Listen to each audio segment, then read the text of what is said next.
अस्सलाम वालेकुम, नमस्कार, सत श्री अकाल एंड गुड इवनिंग। मैं हूं आरज़ू काज़मी और आप देख रहे हैं पॉइंट ऑफ व्यू। हमारे साथ हैं जी सूर्या मित्तल साहब, जो कि पॉलिटिकल एनालिस्ट हैं, और आज हम उनसे समझने की कोशिश करेंगे कि सबसे पहले तो ये कि जो नई गवर्नमेंट आई है भारत में, उसको क्या चैलेंजेस हैं, और ख़ास तौर पे जो बात की जा रही है, आज हम देख रहे थे बहुत ज़्यादा, वो रशिया के विज़िट को लेकर मोदी जी की। तो रशिया का विज़िट जो है वो पीएम मोदी के लिए कितना इम्पोर्टेंट है, क्या बात करने जा रहे हैं वो, और मित्तल साहब उस चीज को किस तरह से, उस विजिट को किस तरह से देखते हैं। बहुत शुक्रिया सर, क्या जा पाए, थैंक यू सो मच। तो जी। सर, कैसे देखते हैं आप पीएम मोदी के जो रशिया विजिट की बहुत बात की जा रही है उसको भी, और अभी जो चैलेंजेस है, हमने देखा कि पार्लियामेंट में जिस तरह से अपोजिशन लीडर राहुल गांधी जी ने बात की, उसका भी एक बहुत ज्यादा हंगामा था, पाकिस्तान टीवी पे भी दिखाया जा रहा था, लेकिन साथ साथ रशिया पे भी हम थोड़ी बात आपसे समझना चाहेंगे। धन्यवाद आरजू जी। पहले तो आपको और आपके पूरे पाकिस्तान को भारत माता की जय, वंदे मातरम। और बहुत बहुत धन्यवाद आपका आज मौका देने के लिए। Thank you. अब आपने जो प्रश्न उठाया, दो प्रश्न किए आपने। एक तो किया कि रशिया विजिट पे क्या क्या जो है उसके रिजल्ट्स आएंगे। दूसरा, हमारे अपोजिशन के जो नए नए लीडर बने हैं, राहुल गांधी जी, उन्होंने बहुत सारे आरोप लगाए हैं। अब आप देखिए आरजू जी, माननीय प्रधानमंत्री जी ने सदन में हर प्रश्न का उत्तर दिया है, और उत्तर भी दिया है पूरे के सभी आंकड़ों के साथ दिया है, सभी तथ्यों के साथ दिया है। राहुल गांधी जी ने कई विषयों पर आरोप लगाया। उन्होंने देश के 100 करोड़ सनातनियों को, मैं ये कहूं कि आतंकी भी कह दिया उन्होंने, तो उन्होंने हिंसक कह दिया उनको। साथ ही साथ उन्होंने हमारी जो एक अग्निवीर योजना है, उस योजना के विषय में उन्होंने एक भ्रम फैलाने की कोशिश की थी। उस साथ ही साथ उन्होंने किसान जो कानून थे उनके ऊपर उन्होंने प्रश्न उठाए थे। तो उनका बिंदुवार जो उत्तर है, हमारे कृषि मंत्री अ, शिवराज सिंह चौहान जी ने, साथ ही साथ रक्षा मंत्री राजनाथ सिंह जी ने, और स्वयं प्रधानमंत्री श्री नरेंद्र मोदी जी ने कई बार पूरा तथ्यों के साथ उत्तर दिया कि जो हमारी अग्निवीर योजना है भारत के अंदर, जो युवाओं को सैन्य प्रशिक्षण देना, और साथ ही साथ हर 4 में से एक युवा को सेना के अंदर रेगुलर कमीशन देना, ये योजना है जिसके अंदर यदि इन जो ट्रेनिंग पीरियड है, उस ट्रेनिंग पीरियड में कोई अग्निवीर हमारा शहीद हो जाता है बॉर्डर के ऊपर, तो उसको 1 करोड़ रुपए से ज्यादा की जो है वो सहायता राशि दी जाती है उसके परिवार को, और कंपनसेट किया जाता है। ये सब जानकारियां दी। अब परेशानी ये है ना कि उनको अनुभव नहीं है। उनको अनुभव नहीं है कि किस प्रकार से सदन में विपक्ष के नेता के रूप में उन्होंने व्यवहार किया। इसकी ही वानगी आपने देखी। आप उनके जो आरोप है उनको ज्यादा सीरियसली मत लीजिएगा, क्योंकि अगर आप सीरियसली लेंगी तो आप ये पाएंगी कि यदि देश का सनातनी 100 करोड़ हिंदू यदि हिंसक हो जाता, तो इस देश के अंदर ना तो माइनॉरिटीज बचती, जिस प्रकार से पाकिस्तान के अंदर बहुसंख्यक जो है वो हिंसक हैं, तो वहां माइनॉरिटीज लगातार खत्म होती चली जा रही है।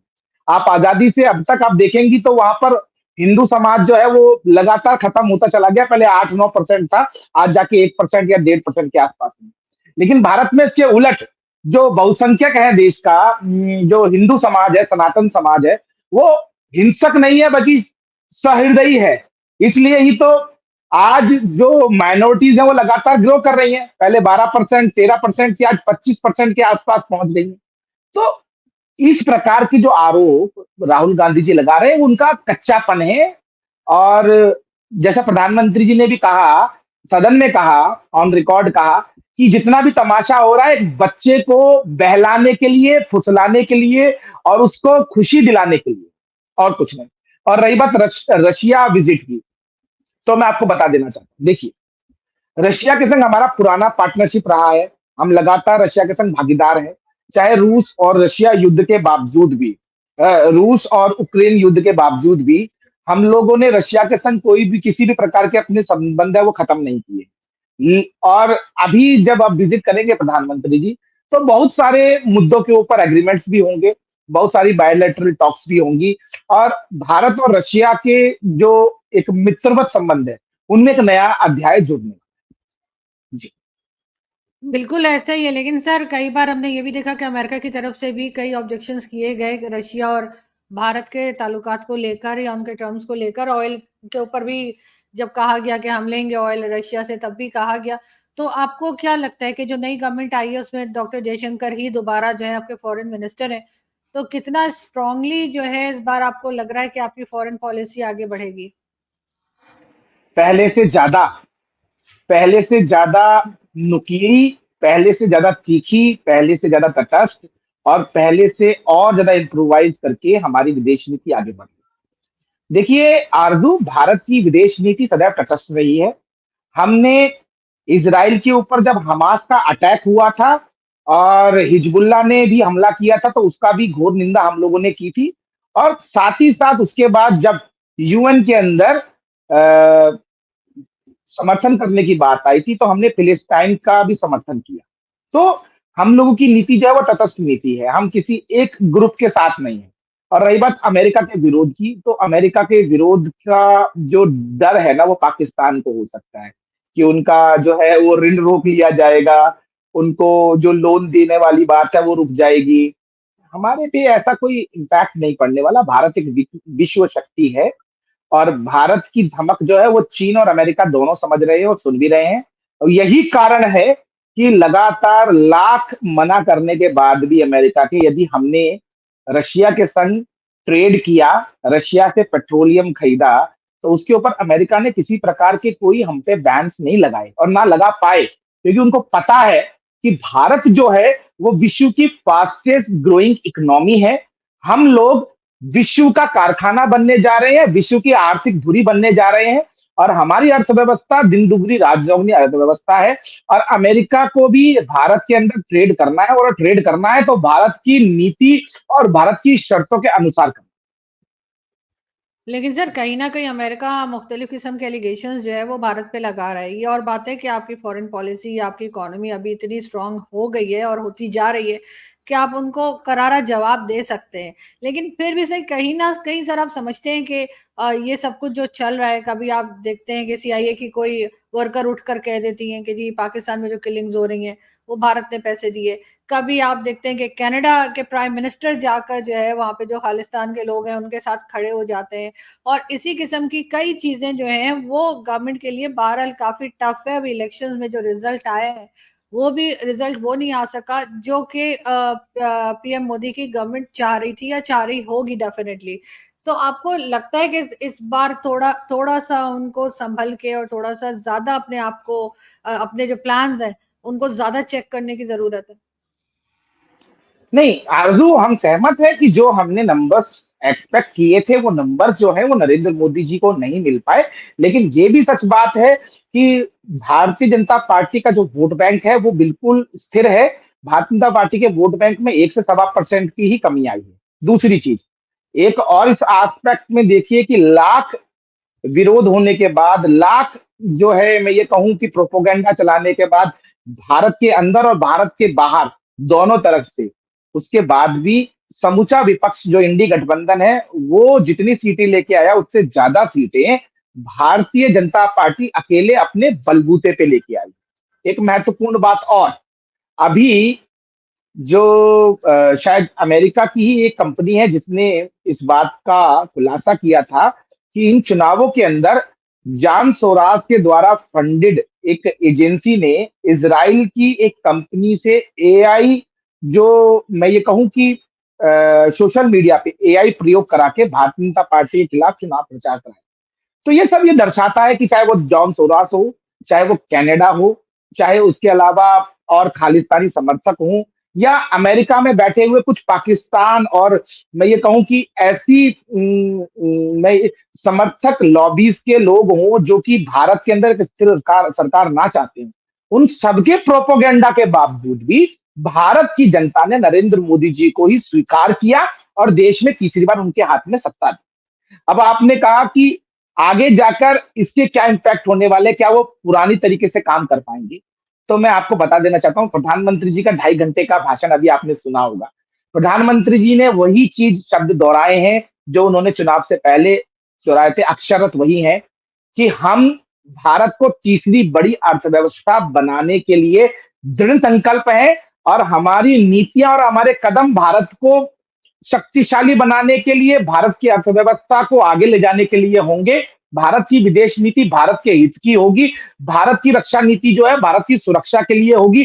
देश के अंदर और ज्यादा तेजी से इंफ्रास्ट्रक्चर हम डेवलप करेंगे। देश के अंदर और ज्यादा तेजी से जो मैं ये कहूँ औद्योगिकरण जो है उसको बढ़ाएंगे। विश्व के तमाम देशों से हम भारत के अंदर विदेशी निवेश को लेके आएंगे और एक जो नया भारत हमने बनाने का दृढ़ संकल्प किया था उसकी तरफ हम अग्रसर होंगे। और जो उनके मजबूत जो निर्णय लेने की बात है, चाहे वो एनआरसी हो, चाहे वो यूसीसी हो, चाहे इसके अलावा पाकिस्तान के संग जो भी अभी जब बीच में थोड़ा सा रिजल्ट ऐसे आए तो बहुत सारे लोग चिल्लाने लग गए थे कि पाकिस्तान के संग बायलैटरल टॉक होनी चाहिए। तो इस प्रकार की कोई चीज होने वाली नहीं है। तो जो हमारे पूर्वत जो हमारे निर्णय थे वही आगे बढ़ने जा रहे हैं और इसमें कोई कमी नहीं है। आप ये मान लीजिए आरजू कि जो नंबर्स है ना वो नंबर्स पूरे हैं भारतीय जनता पार्टी की सरकार के पास में, एनडीए के पास में पूरे नंबर्स है और ये सरकार 5 साल चलने वाली है, मजबूती से चलने वाली है, कोई शुभ शुभा नहीं है। सर होना भी यही चाहिए, जो भी सरकार आए वो जो भी उसका टेन्योर है वो कंप्लीट करे। लेकिन सर अगर हम बात करें रशिया यूक्रेन की या इजराइल हमास या फलस्तीन में जो कुछ चल रहा है, आपको मालूम है एक वॉर जो चल रही है, उसका इम्पैक्ट पूरी दुनिया पे पड़ रहा है। कहा यह भी जा रहा है कि मोदी जी कोई ना कोई रोल प्ले कर सकते हैं इस लड़ाई को या इस वॉर को रोकने के लिए। आपको लगता है कि आपके प्राइम मिनिस्टर को ऐसा रोल प्ले करेंगे? देखिए, हमारे प्रधानमंत्री जी विश्व में इस समय में सबसे लोकप्रिय नेता हैं। विश्व के सभी देशों में बहुत ही सम्मानित है। विश्व पटल उनकी बात सुनता है। G7 अभी हुआ था, उसके अंदर भारत ना सदस्य ना होते हुए भी उनको आमंत्रित किया गया और हमारी बात को सुना भी गया। और रशिया यूक्रेन युद्ध के अंदर भारत की जो शक्ति है वो पहले भी देखी गई है। जब भारतीय जो स्टूडेंट्स थे उनको निकालने के लिए जब भारत ने माननीय प्रधानमंत्री जी ने व्लादिमीर पुतिन जो रशिया के प्रेसिडेंट हैं उनसे बात की थी और उसके बाद वहां सीज फायर हुआ और उसी सीज फायर में भारत ही नहीं पाकिस्तान और बांग्लादेश के स्टूडेंट्स भी भारत का तिरंगा झंडा अपनी बसों पे लगाकर सुरक्षित अपने अपने देशों को लौट पाए। तो ऐसा नहीं है। अभी अभी फिलिस्तीन ने भी तो कहा ना कि प्रधानमंत्री जी कृपया करके आप हमारे यहाँ भी इंटरवीन कीजिए। देखिए, भारत सदैव बराबरी की बात करता है। हम लोगों ने पहले ही तटस्थ राजनीतिक जो हमारी विदेश नीति है उसका उदाहरण दिया है। मैंने पहले भी उल्लेख किया कि जैसे इजराइल पर जब हमला हुआ था उस समय हम इजराइल के साथ खड़े हुए थे और उसका फिलिस्तीन को अगर आवश्यकता पड़ी तो यूएन में हमने उनको वोट किया। तो हमारा सीधा सा जो मोटो है वो है जियो और जीने दो। लेकिन हर एक देश की अपनी आंतरिक जो है वो सुरक्षा उसके लिए सर्वोपरि होती है और हर एक देश को अपने जो व्यक्तिगत हित है उनमें किसी प्रकार का कोई कॉम्प्रोमाइज नहीं करने देना चाहिए और हम भी ऐसा विश्वास करते हैं कि सभी का अपना आत्मसम्मान होता है। मैं इसको अगर कश्मीर की तरफ लेके जाऊं तो रियासी के अंदर अभी हमला हुआ था और हमारे कई लोग मारे गए। आतंकवादी हमला था, उस पे पलटकर भारत ने यदि कोई कार्रवाई कर दी होती तो उसके लिए कोई आके बाहर से हमें रुकवा नहीं सकता था ना जी। तो यही चीज है। हालांकि माननीय प्रधानमंत्री जी को यदि आमंत्रण मिलेगा किसी बायलैटरल टॉक को करवाने का, मध्यस्थता करने का, तो मैं ऐसा मानता हूं कि प्रधानमंत्री जी पूर्ण रूप से उसमें शामिल होंगे और विश्व शांति के लिए वो सदैव काम करेंगे। सर आपको लगता है कि ये जो दो वॉर्स चल रही हैं, इजराइल और हमास या फलस्तीन की और उसके साथ रशिया यूक्रेन की, उसके काफी बैड इफेक्ट्स जो हैं वो बाकी कंट्रीज के ऊपर पड़े? हर जगह पे जो है उनकी इन दो जगह पे जंगों की वजह से बाकी दुनिया भी जो है सफर कर रही है। देखिए, युद्ध तो कहीं भी हो वो नुकसानदेह ही होता है क्योंकि युद्ध से केवल और केवल बर्बादी मिलती है, इससे ज्यादा कुछ नहीं। लेकिन मैं ऐसा मानता हूं आरजू कि इजराइल के ऊपर जिस प्रकार से हमास ने हमला किया और उनके निर्दोष नागरिकों की हत्याएं की और साथ ही साथ उनके कई नागरिकों को बंधक बनाकर वो वापस ले आए थे फिलिस्तीन में। और आज जो फिलिस्तीन पे इजराइल हमला कर रहा है उसी का प्रतिकार के रूप में आप इसको देखिए। और मेरा ऐसा मानना है कि युद्ध जो है वो नहीं होना चाहिए, लेकिन युद्ध क्यों हुआ इसके पीछे भी कारण होते हैं। युद्ध नहीं होना चाहिए, मैं सहमत हूं, लेकिन उसके पीछे भी कारण होते हैं। हमारे ऊपर 26/11 का हमला किया गया, हमारे ऊपर पाकिस्तान से 26/11 की आतंकी कार्रवाई हुई। हमारे में उस समय हमारे पास जो सरकार थी वो कमजोर सरकार थी। उस समय में यदि माननीय प्रधानमंत्री श्री नरेंद्र मोदी जी की सरकार होती तो हम तब भी एक और सर्जिकल स्ट्राइक करते और जहां से वो आतंकवादी आए थे वहां पे हम उसको नेस्तनाबूद करते। उसके बाद आप देखिए जिस प्रकार से हमारे पे हमला हुआ तो बालाकोट एयर स्ट्राइक हुआ, सर्जिकल स्ट्राइक हुआ। तो हर एक देश को अपनी सिक्योरिटी का एक अधिकार है। हाँ, मैं ये मानता हूं कि अब समझना भी होगा, जो युद्ध है वो एक बहुत विकराल रूप ले चुका है और इसकी अब शांति अत्यंत आवश्यक। क्योंकि सर मोदी जी तो यही कहते हैं कि ये टाइम जो है वो जंगों का नहीं है। उन्होंने जो स्टेटमेंट दिया था अपना पहले भी, इससे पहले भी दे चुके हैं, तो उससे उनकी बात से लगता तो यही है कि वो इस चीज को सपोर्ट नहीं करते। लेकिन कई कंट्रीज का ये भी कहना है कि शायद मोदी जी जाएंगे और बात करेंगे, रशिया से बात करेंगे या इजराइल से बात करेंगे जिनसे आपके टर्म्स बहुत अच्छे हैं, तो शायद इस चीज को रोका जा सके, क्योंकि ये टाइम बहुत ज्यादा गुजर चुका है इन दोनों ही जगह पे जंगों का। लेकिन सर साथ साथ अगर पाकिस्तान की भी बात करें, पाकिस्तान के साथ आपने कहा कि फिलहाल कोई बातचीत का कुछ नजर नहीं आ रहा, लेकिन सर गवर्नमेंट्स तो एकदम से कोई फैसला कर लिया करती हैं, और ये चीजें जो पहले हुई पाकिस्तान के साथ जो भी इश्यूज रहे, आपको लगता है कि वो इश्यूज थोड़ा सा साइड पे करके और पाकिस्तान के साथ बात की जानी चाहिए, या आपको लगता है कि नहीं, बात नहीं हो पाएगी? देखिए आरजू, नरेंद्र मोदी जी की सरकार का एक क्लियर कट एजेंडा है। पहले आप आतंकवाद को खत्म कीजिए अपनी धरती पे से, उसके बाद हम आपके संग बातचीत करेंगे। और पाकिस्तान में ऐसा अभी कुछ बदलाव हुआ नहीं है जिसको आधार मानकर भारत की सरकार उनसे बातचीत करे। अभी रिसेंटली 1.5-2 महीने पहले रियासी के अंदर हमला हुआ, जिस प्रकार से देखा कि हमारे नागरिकों पे आतंकवादियों ने हमला किया और उसके तार पाकिस्तान की आईएसआई से भी जुड़े हैं और पाकिस्तान के आतंकवादी संगठनों से भी जुड़े हैं। तो ये सब चीजें देखते हुए ये समझ में आता है कि पाकिस्तान आज भी बदला नहीं है। देखिए, हम भी चाहते हैं कि हम अपने पड़ोसी के संग जो है वो अच्छे रिश्ते रखें, लेकिन अपने नागरिकों की कीमत पे तो वो चीज नहीं संभव है ना। और पाकिस्तान और भारत के रिश्ते तभी स्वस्थ हो पाएंगे जब पाकिस्तान अपनी जीवट के साथ अपनी धरती पे से आतंकवाद का खात्मा करेगा, अपनी फौज को लोकतंत्र से चुनी हुई सरकार के अधीन रह के काम करना सिखाएगा। क्योंकि मैं ये मानता हूं कि पाकिस्तान में जो सरकार है वो पर्दे के पीछे से आईएसआई और पाकिस्तानी फौज चलाती है। और पाकिस्तानी फौज के विषय में तो मैंने बहुत कुछ पढ़ा है और सुना भी है कि बड़ी बड़ी इंडस्ट्रीज है, साबुन लगाने की इंडस्ट्री है, खाना बनाने की इंडस्ट्री है, बर्तन की इंडस्ट्री है, पता नहीं किस किस तरीके की इंडस्ट्री है। तो इस प्रकार के व्यापारिक फौजी जो है ना वो सरकार चला रहे हैं।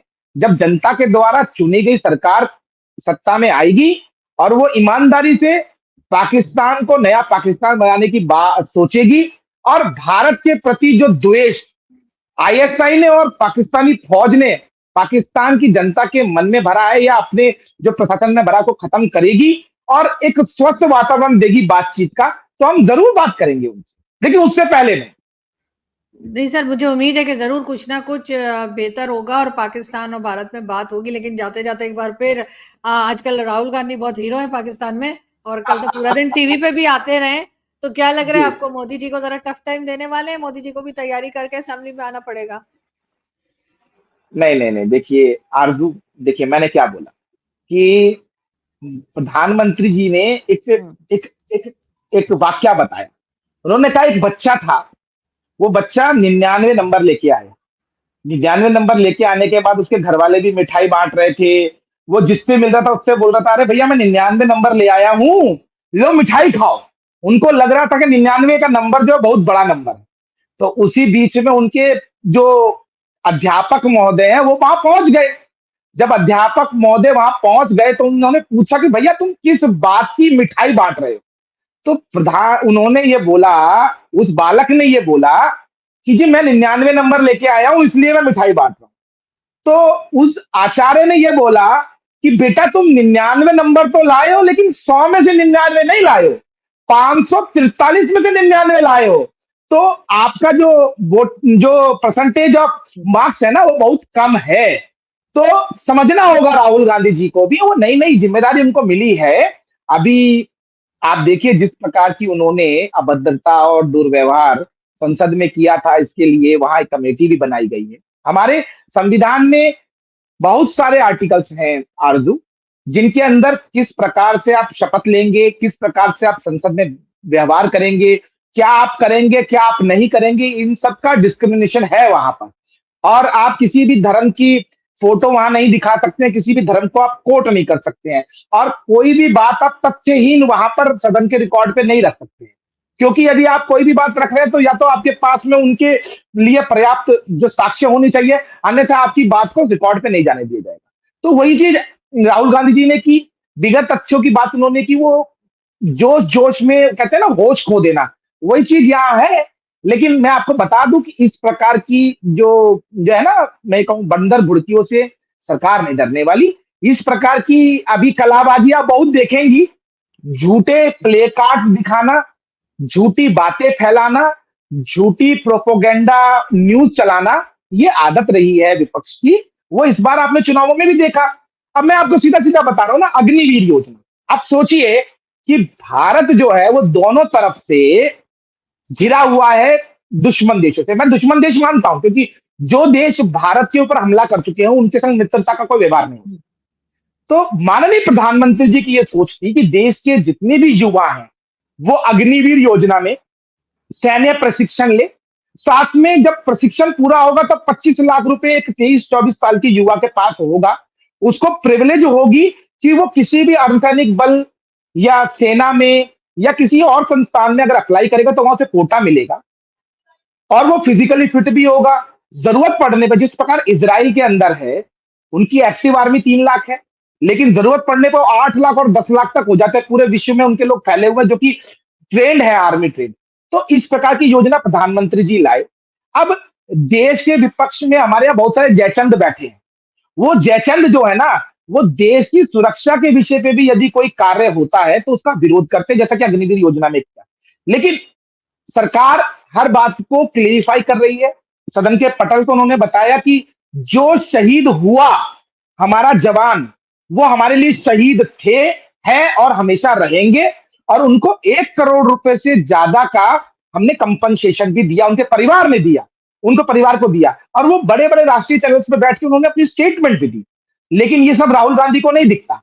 वो राहुल गांधी जी को इसलिए नहीं दिखता कि उनको फेक न्यूज फैलानी है। आप उनके फेक न्यूज पे इतना ध्यान मत दीजिए। पाकिस्तान में उनके चाहने वाले हो सकते हैं, और पाकिस्तान से तो लगातार उनको वोट दिलवाने के लिए भी बहुत सारे ट्वीट भी हुए। फवाद चौधरी जी है, वो लगातार उनके समर्थक के रूप में पाकिस्तान में चुनाव लड़ रहे थे उनके लिए। लेकिन समझना होगा कि वोट पाकिस्तान से नहीं मिलेगा, वो हिंदुस्तान की जनता ही देगी राहुल गांधी को, तभी वो चुन के आएंगे। तो ये सब चीज चलती रहेंगी, आप चिंता मत कीजिए। अभी आपको बहुत सारा ग्लैमर देखने को मिलेगा। बिल्कुल सर, हम भी इंतजार कर रहे हैं कि हमें बहुत सारा कुछ देखने को मिले और इंटरेस्टिंग हो। और यकीनन राहुल गांधी जी और मोदी जी जब आमने सामने होते हैं तो बहुत इंटरेस्टिंग डिबेट या बहुत इंटरेस्टिंग कह लीजिए सेशन बन जाता है पार्लियामेंट का भी। बहुत शुक्रिया कि आज आपने ज्वाइन किया। Thank you so much. I hope कि जल्दी फिर मुलाकात होगी। बहुत शुक्रिया। धन्यवाद। बिल्कुल। धन्यवाद।